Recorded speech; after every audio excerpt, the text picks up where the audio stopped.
नमस्कार, मैं श्यामगिरी। आप देख रहे हैं टीवी टीएफडी न्यूज 24। टीवी टीएफडी न्यूज 24 में आप सभी दर्शकों का स्वागत है। मोदी डर गए ममता से पश्चिम बंगाल के अंदर। मोदी ने कहीं न कहीं ममता बनर्जी से गलत पंगा ले लिया है और बंगाल हारे अगर तो मोदी की कुर्सी चली जाएगी, यह तय है। इस बात से इनकार नहीं किया जा सकता। और इस वक्त प्रधानमंत्री मोदी बड़ी संकटों में घिर गए हैं। महंगाई के मार से घिर गए हैं, बेरोजगारी के मार से घिर गए हैं, क्योंकि महंगाई की मार और जो बड़ी बड़ी कंपनियां बंद हो रही हैं, जिससे बहुत बड़े भारी मात्रा में लोग बेरोजगार हो रहे हैं। और महंगाई पर कोई लगाम नहीं लगा पा रही सरकार, क्योंकि सरकार ने कोई व्यवस्था नहीं की थी। सिर्फ चुनाव लड़ने में अपना सारा वक्त 12 साल गंवा दिया है और देश को बेचने में गुजार दिया। तो अब संभाल नहीं पा रही है और ऐसी व्यवस्था बन गई है कि मोदी दोनों हाथ खड़े करके भगवान भरोसे देश को छोड़ दिया। लेकिन चुनाव जीतने की चाहत जो है वह बनी हुई है।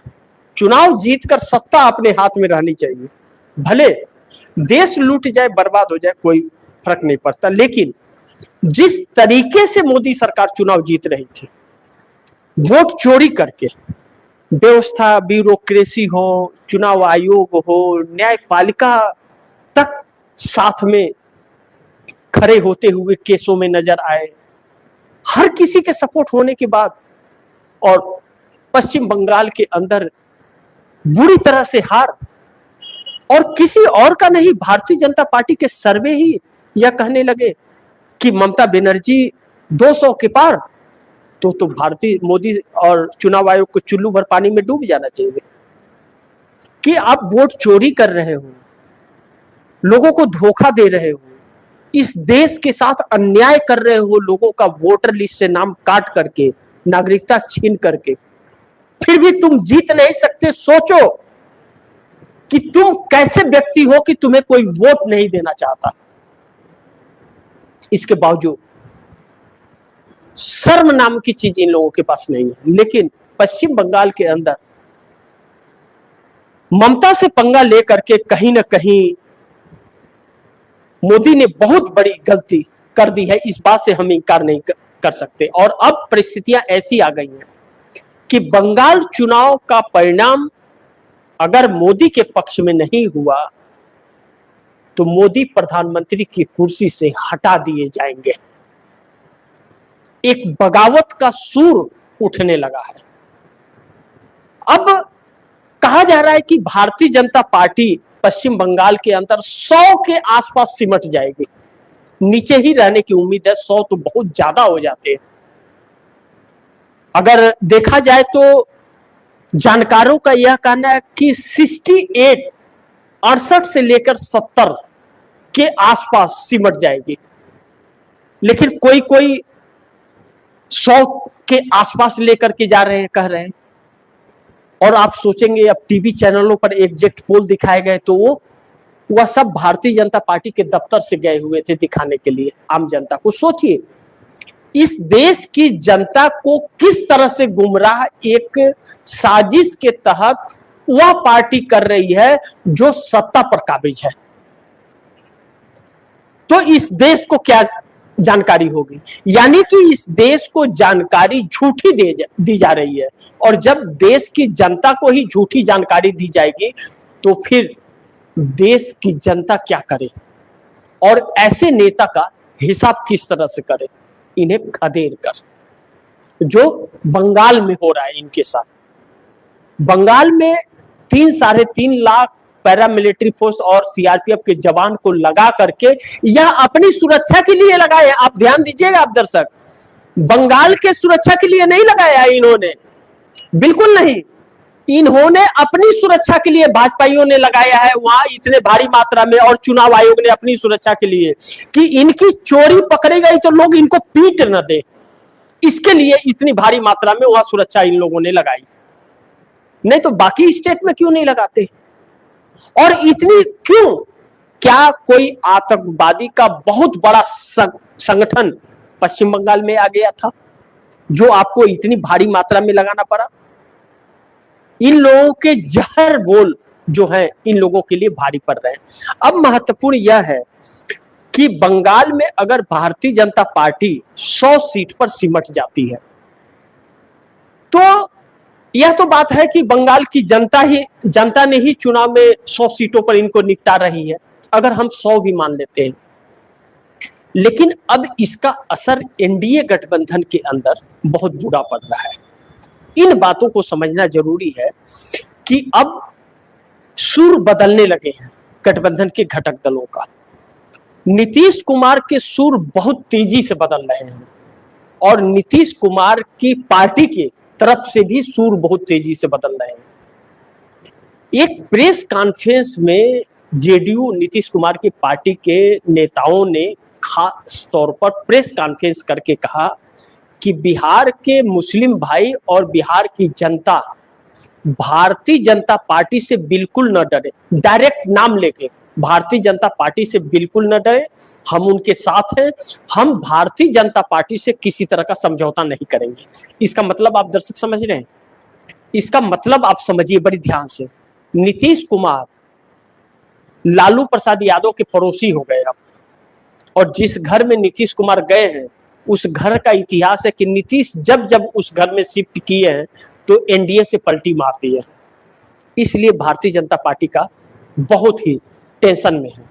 और दूसरी चीज बड़ी महत्वपूर्ण है कि कब लालू के घर चाय पीने चले जाएंगे और कब समर्थन वापस ले लेंगे, इसकी गारंटी नहीं है। यह चीज होता हुआ नजर आए, इसलिए ऐसी ऐसी डिमांड नीतीश कुमार रख रहे हैं जो भारतीय जनता पार्टी देगी नहीं। आप दर्शकों को मैं बताऊं कि बिहार में गृह मंत्रालय नीतीश कुमार मांग रहे हैं और स्पीकर का पोस्ट वह भी मांग रहे हैं और अपने लिए खुद दिल्ली के अंदर डिप्टी प्राइम मिनिस्टर का पद मांग रहे हैं। भारतीय जनता पार्टी देगी, इस बात की गारंटी तो नहीं कोई दे सकता। अब दूसरी चीज, ऐसा क्यों कर रहे हैं नीतीश कुमार? क्या नीतीश कुमार को एनडीए गठबंधन छोड़ना है, इसके लिए कर रहे हैं? क्योंकि संकेत यही मिल रहे हैं। ममता बनर्जी के ऐलान के बाद में चंद्रबाबू नायडू भी पश्चिम बंगाल के चुनाव परिणाम पर एकदम नजरें गड़ाए हुए हैं कि पश्चिम बंगाल का चुनाव परिणाम क्या होता है, जो ममता बनर्जी के पक्ष में आ रहा है। देर शाम अगर ममता बनर्जी की फतेह जीत हासिल हो जाती, देखिए कौन ऊपर जा रहा है नीचे जा रहा है सवाल वहां नहीं है, कौन बढ़त बना रहा है सवाल वहां भी नहीं है। सवाल यह है कि परिणाम किसके पक्ष में है, फाइनल रिजल्ट किसके पक्ष में आता है। अगर ममता बनर्जी के हाथ में आया तो भारतीय जनता पार्टी सिर्फ एनडीए गठबंधन के ही सहयोगी दल नहीं खोएगी, भारतीय जनता पार्टी के खुद के सांसद भी टूट जाएंगे और पार्टी के अंदर जो सुर उठेगा, आवाज गूंजेगी नरेंद्र मोदी और अमित शाह को पार्टी से निकालने की, उसे मोदी झेल नहीं पाएंगे और वह सुर तख्ता पलट वाला होगा। पिछले दिनों जिस तरह से सुब्रमण्यम स्वामी ने आवाज बुलंद की, जिस तरह यशवंत सिन्हा लगातार सोशल मीडिया पर आकर के बयान दे रहे हैं, जिस तरह से मधु किश्वर नरेंद्र मोदी के चरित्र पर सवाल खड़ा कर रहे हैं, जिस तरह से मुरली मनोहर जोशी लगातार नरेंद्र मोदी के खिलाफ बोल रहे हैं, जिस तरह नितिन गडकरी मुखर हैं, उस तरह नरेंद्र मोदी का अब कुर्सी पर रह पाना बहुत मुश्किल होगा अगर ममता बनर्जी चुनाव जीत गई तो। और चंद्रबाबू नायडू की चुप्पी में बहुत कुछ संकेत और संदेश छिपा हुआ है। चंद्रबाबू नायडू कुछ भी नहीं बोल रहे हैं, कोई जवाब, कोई सवाल कुछ भी नहीं है, सिर्फ एक ही नजर टकटकी गड़ा करके वह पश्चिम बंगाल चुनाव परिणाम पर अपनी निगाहें टिकाए हुए हैं। और पश्चिम बंगाल पर निगाहें टिकाने का मतलब यह है कि नरेंद्र मोदी ममता बनर्जी के संपर्क में, यानी कि इंडिया गठबंधन के संपर्क में आ चुके हैं। अब जिस तरह से बंगाल ने भारतीय जनता पार्टी को 100 सीटों पर बंगाल की जनता ने चुनाव में समेट दिया है, वह नरेंद्र मोदी के लिए एक सबक होगा।